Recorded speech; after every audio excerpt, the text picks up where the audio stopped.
Assalamualaikum warahmatullahi wabarakatuh. Salam guru penggerak.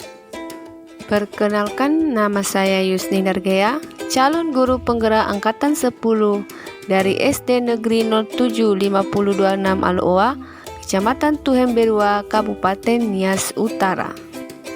Pada video kali ini, saya akan memaparkan koneksi antar materi, kesimpulan, dan refleksi pemikiran Ki Hajar Dewantara.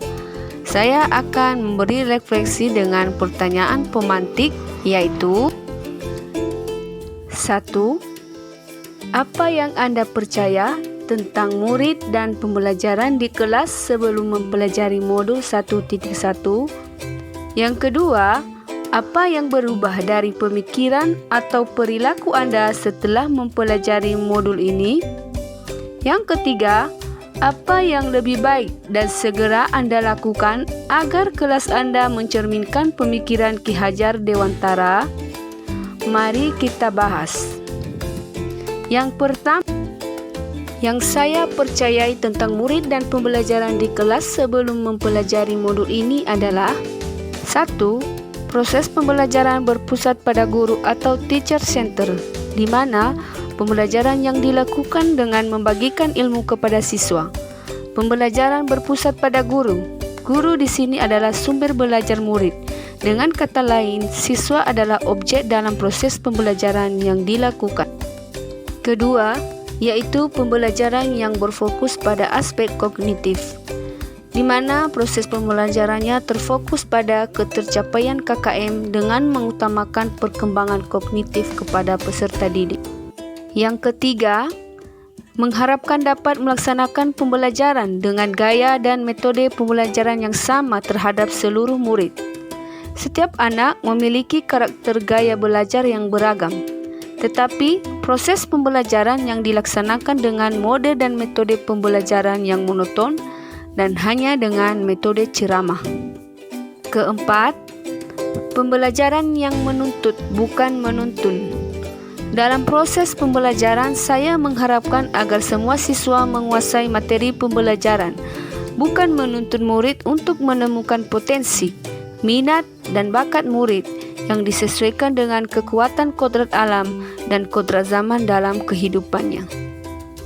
Setelah saya mempelajari modul ini tentang pemikiran Ki Hajar Dewantara, saya menyadari bahwa yang pertama adalah proses pembelajaran berpusat pada murid atau student center, bahwa pendidikan yang sejatinya memberikan kemerdekaan pada murid dalam belajar untuk berpikir kreatif, inovatif, dan mengembangkan ide sesuai dengan minat dan bakatnya.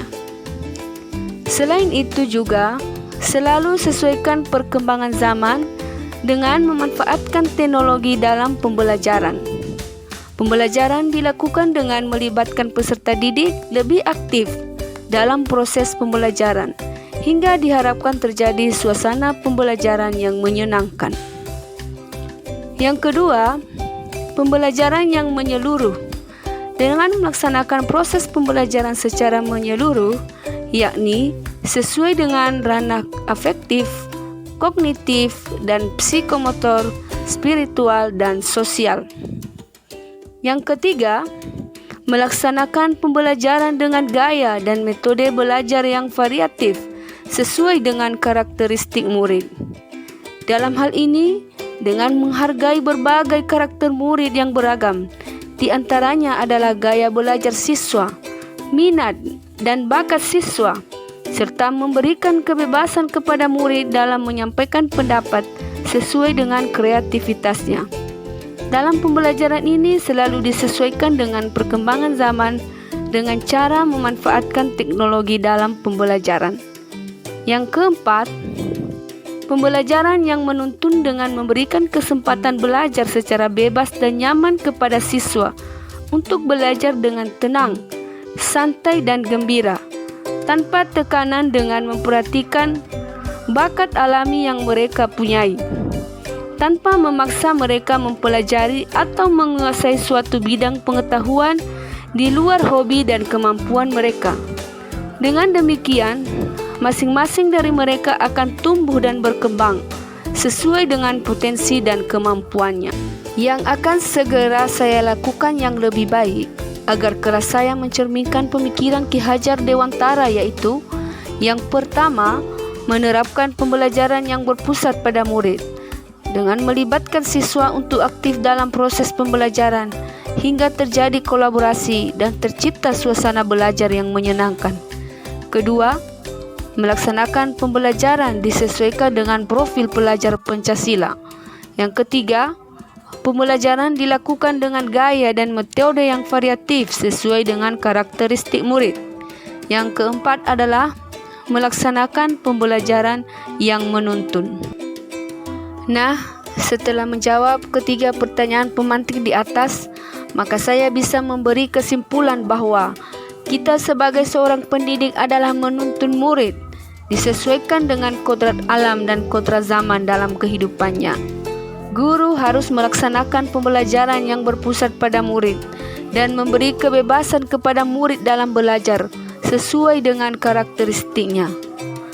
Jadilah guru yang bisa memberi contoh dan panutan kepada anak didiknya, guru yang bisa membangkitkan semangat atau kemauan dalam diri murid untuk terus belajar dan melakukan inovasi, dan guru yang mampu memberi dorongan atau motivasi kepada anak didiknya.